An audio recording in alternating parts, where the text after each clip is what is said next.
अब लागू कर दिया गया, उस पर आपको लेके क्या आपकी? अभी तो कोई नियम लागू हुआ ही नहीं, अभी तो उन्होंने सिर्फ एक आदेश दिया है और वो मामला तमिलनाडु और केरल से जुड़ा हुआ था, उत्तर प्रदेश से जुड़ा हुआ नहीं था। लेकिन उसमें पूरे समूह को लेके आना ये बहुत चिंता का विषय। कई टीचरों ने भी सुसाइड किया है, अगर आपने देखा। कल भी मैं परसों में बिजनौर आंदोलन कर रहा था गुलदार प्रखंड में, तो भी वहां टीचर आंदोलन कर रहे थे। उनको चिंताएं हैं कि उनको जिनको 25 साल हो गए पढ़ाते हुए, वो कहाँ से दोबारा से प्रिपरेशन करें। तो सरकार को कोई भी ऐसा कानून बनाने से पहले सोचना चाहिए जिससे कि जनहानि ना हो, लोगों के मन में भय पैदा ना हो। पहले पुरानी पेंशन को लेकर लोगों में बेचैनी है कि पुरानी पेंशन लागू की जाए, जिस पर सरकार सहमत नहीं। जगत गुरु रामभद्राचार्य ने मिनी पाकिस्तान कहा मेरठ को। उसी उत्तर प्रदेश को मुख्यमंत्री राम राज्य कहते हैं, और जगत गुरु जो आपने बताया, क्या नाम उनका, राम भद्राचार्य, उसे मिनी पाकिस्तान बताते हैं। और यही मेरठ में आपको याद दिला दूं, ये एक सबसे क्रांति धरा है। 1857 का गदर यही से शुरू हुआ। ये कोतवाल धन सिंह गुर्जर जी की धरती है, माता दीन वाल्मीकि की धरती है। जिस क्रांति से अंग्रेजों को के पैर जो है उखड़ गए, दुश्मन को भागना पड़ा, उस धरती के बारे में इस तरह के बयान देना, मैं इससे मेरा कड़ा विरोध है। हालांकि उनको लेकर मैं ज्यादा कुछ नहीं कहना चाहता, मैं बस इतना ही कहना चाहता हूँ कि मैंने कई बार ये सुना है, जब व्यासपीठ से बैठ के कोई कथा करता है या प्रवचन करता है, कहते हैं कि भाई क्या लेके आए थे, क्या लेके जाओ, जो अच्छे कर्म इस जन्म में करोगे उसी का फल अगले जन्म में मिलेगा। तो राम भद्राचार्य जी को अगर आंख नहीं दी कुदरत ने, तो उन्होंने कितने बुरे कर्म पिछले जन्म में किए होंगे। और जिस तरह से उन्होंने लगातार ब्राह्मण समाज पर टिप्पणी की, क्या कहा उन्होंने, पाठक, चौबे, उपाध्याय, दीक्षित, ये नीच ब्राह्मण होते हैं।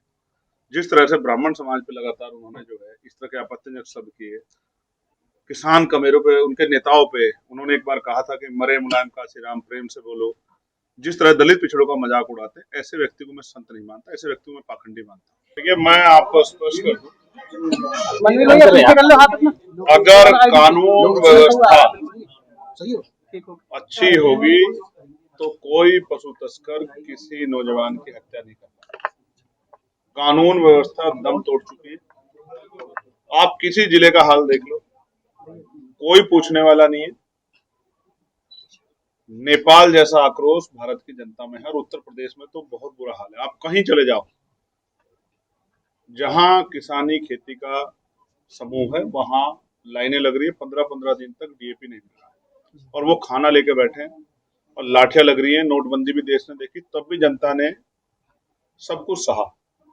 लेकिन जब पड़ोसी देश में कुछ होता है तो उसका असर हमारे लोगों को भी पड़ता है, अपने देश में पड़ता है। तो हमारी सरकारों को चाहिए कि वो संज्ञान ले, और जिस तरह के उसके बाद लोगों में आक्रोश पैदा हुआ, कैसे सड़क के नेपाल जैसा माहौल था, नहीं था पता, तो ऐसा क्यों बना?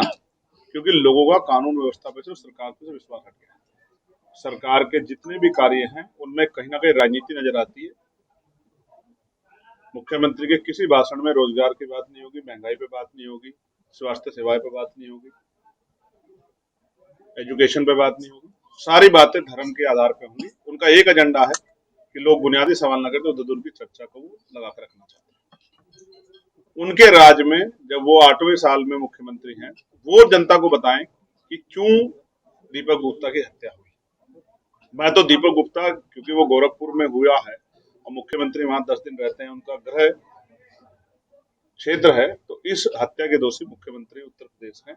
उन्हीं को इसका जवाब देना चाहिए कि ये ऐसा क्यों हुआ, इतना अपराधियों में इतना बल कहां से पैदा हुआ। गुंडे तो देश प्रदेश छोड़ के चले गए, पलायन करके थे। कौन से गुंडे हैं जहां गोरखपुर में एक नौजवान दीपक गुप्ता की हत्या कर दी जाती है, पीट पीट कर, वो उसको पूरे शहर में 1 घंटे तक घुमा जाता है और पुलिस को कानों कान खबर नहीं।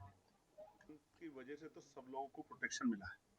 लेकिन जो कार्य संविधान जो सरकारों द्वारा किए जा रहे हैं, संविधान का खतरा किस तरह का खतरा आप समझिए।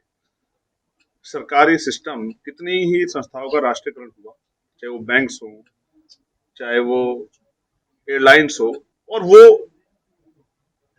राष्ट्रीयकरण होने से जनता के हित उस राष्ट्रीयकरण होने वो जुड़ गए, और वो जनता के पहुंच में आ गई वो चीजें, रेलवे हो, तमाम चीजें। लेकिन लगातार जिस तरह निजीकरण किया गया, आज सब लोग वंदे भारत में नहीं जा सकते, आज सब लोग जो है प्लेन से नहीं यात्रा कर सकते।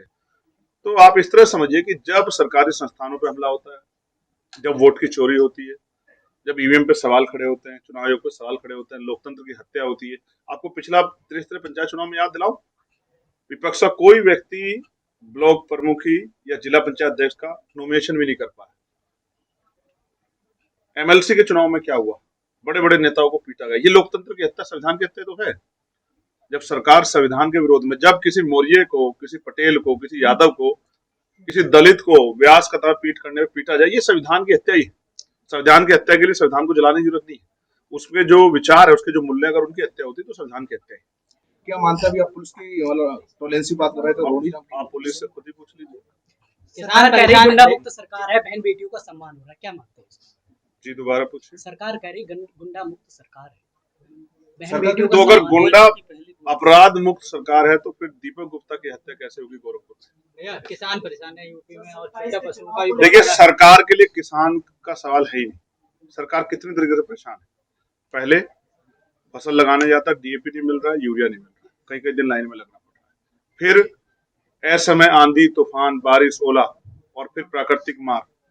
इस बार कितनी बारिश हुई है, कितनी जमीन कट गई। फिर छुट्टा पशु जो थोड़ी बहुत ही फसल बचती है, और फिर गुलदार और भेड़ियों जैसा आतंक। ये सब हमारे सामने। क्या बसपा की जगह आपने ले लिया? अब ऐसे समय में किसान सुसाइड नहीं करेगा तो क्या करेगा? क्योंकि सपना तो दिखाया था कि आय दुगनी हो जाएगी, लेकिन आय तो दुगनी नहीं हुई। किसान को मरने के लिए छोड़ दिया सरकार ने। क्यों सांसद जी, बसपा अभी की जगह आपने आपने ले मुसलमानों लिया? के अपमान की बात कही थी उत्तराखंड में। बसपा की जगह क्या आपने ले ली? दलितों के चेहरा बनकर नहीं, उभरे तो हैं बस आप उभरे हैं। नहीं, ये बात आप कह सकते हैं, आप जनता के बीच में रहते हैं। खाली मैं सिर्फ दलितों की राजनीति नहीं करता। इस देश में ये चरित्र है कि वो जाति के आधार पे, आप ऐसा कभी मुख्यमंत्री को क्यों नहीं पूछते कि वो राजपूतों के नेता हो गए हैं क्या?